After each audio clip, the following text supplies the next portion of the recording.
ஸ்மாக்டவுனோட main ஈவெண்ட்டில் என்ன நடந்துச்சுன்னு கேட்டிங்கன்னா, கோடி ரோட்ஸ் வந்து கான்ட்ராக்ட் சைன் பண்ணிட்டு உடனே பேச ஆரம்பிக்கிறார். ரசிகர்கள் எனக்கு கொடுக்குற அன்புக்கு நன்றி. அது மட்டும் இல்லாமல் நான் இப்போ இங்கே வந்து எனக்கு கிடச்சிருக்கிற வாய்ப்பை பற்றி பேசுகிறேன் அப்படின்ற மாதிரி சொல்லிட்டு அதுக்கப்புறம் பேசிக்கிற இடத்துல கொஞ்ச நேரம் ஜான்சனா வருவா. ஜான்சனா வந்து என்ன செய்வார்னு கேட்டிங்கன்னா, என்னால் இப்போ இந்த கான்ட்ராக்டில் சைன் பண்ண முடியாது. ஏன்னா சம்மர் ஸ்லாமில் நான் வரமாட்டேன்.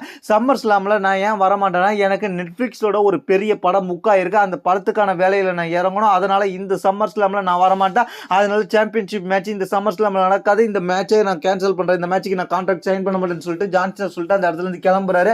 கிளம்பி போயிட்டு இருக்க ஜான்சனாவை பின்னாடியே வந்து கோடி ரோட்ஸ் அட்டாக் பண்றாரு. கோடி ரோட்ஸ் அடிச்சு அப்படியே வந்து ரிங்குள்ள இழுத்து தள்ளுறாரு. ரிங்குள்ள இழுத்து தள்ளிட்டு என்ன சொல்றாருன்னு கேட்டீங்கன்னா, அடின்னு அடிக்கிறாரு.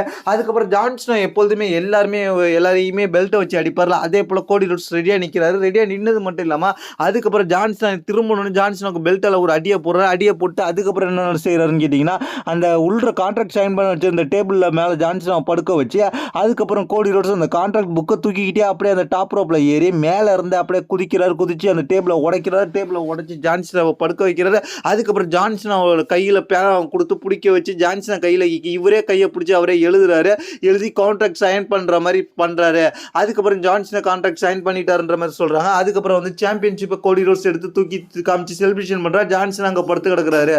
இதோட இவங்க ரெண்டு பேருக்கான சம்மர் ஸ்லாம் மேட்ச் இங்கே அஃபிஷியல் ஆக்கப்பட்டுச்சு. இதுதான் இந்த ஸ்மாக்டவுனோட மெயின் ஈவெண்ட்டில் நடந்துச்சு.